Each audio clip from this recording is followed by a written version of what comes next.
Yo, what's up guys? Welcome to another video. Ayan, pasensya na guys at madilim. Maiksi lang itong video ko na ito guys.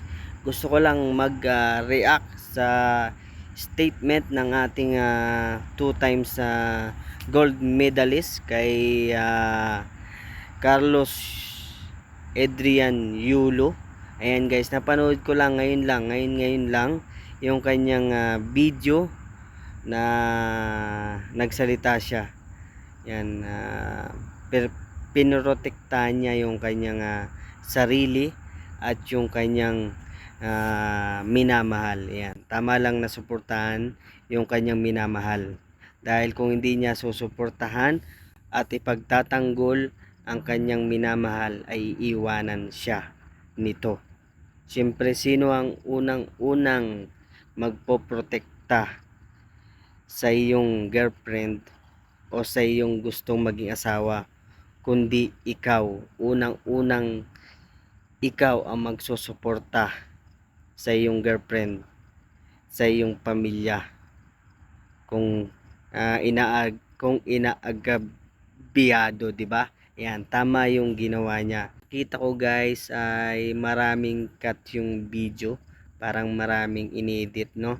Yan, parang pinag-isipan yung kanyang bawat sasabihin, no. Yan, dapat nag-live na lang siya guys para yung talagang sinabi niya ay bukal sa kanyang puso, no.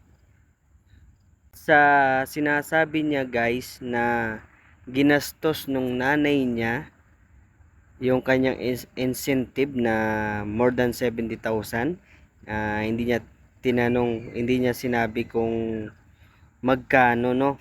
Ayan, ang tanong ko sa iyo, Carlos Yolo, ay binibigyan mo ba siya ng panggastos niya para hindi niya magastos yung incentive mo? Yeah, yun ang tanong ko, sagutin at dapat malaman ng sambayan ng Pilipino, no?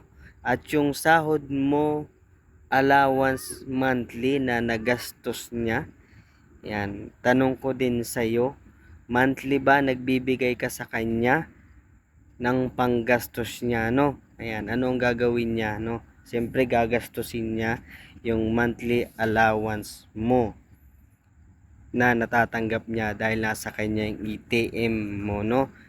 Ito, opinion ko lang to, Carlos Yolo. Ayan, makinig kang mabuti.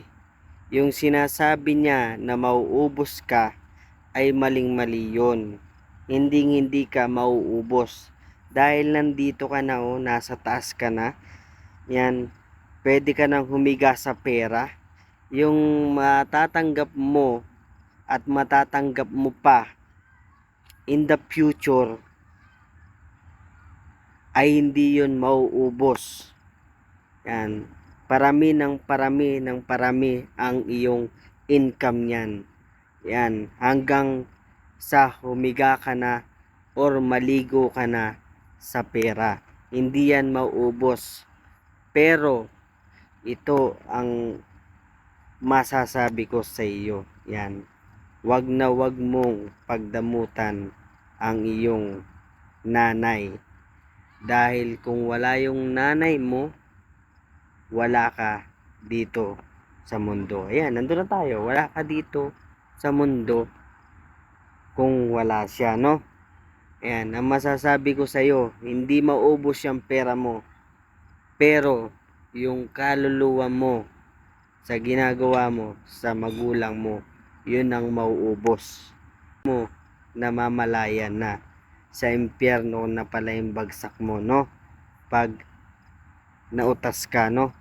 Yan, hindi natin alam kung kailan ka mauutas, pero habang maaga pa ay makipag-ayos ka sa magulang mo. Ikaw ang lumapit dahil hindi siya dapat ang magpakumbaba sa iyo dahil siya ay nanay mo, no? Opinion ko naman, dahil nag-iingay nga sa social media itong nanay ni Carlos Yolo, opinion ko lang to, ay gusto rin niyang magka-income sa internet. Okay? Yan, sa mga guesting niya, yan, mainit yan, mainit na usapan. Maraming invite siya sa guesting yan. Siyempre may talent fee siya doon. At kung hindi ka nga na nagbibigay sa kanya, siyempre kailangan niyang kumita ng pera para naman mabuhay siya, 'di ba? No. Ano pa ba? Yan, yan. Yun lang ang opinion ko, no. Yan, maging mabuti kang tao, no. Yan, wag sanang baguhin ng pera ang iyong ugali, no. Yan, wag sanang baguhin ng iyong pera. Dahil ako, hindi nababago ng pera ang aking ugali dahil wala ako niyan, guys. Isa lang akong hamak na OFW. Okay, guys, hanggang dito na lang ang aking hindi na ako hindi na ako mag re-reaction para kung sira ulo, no. Bye bye.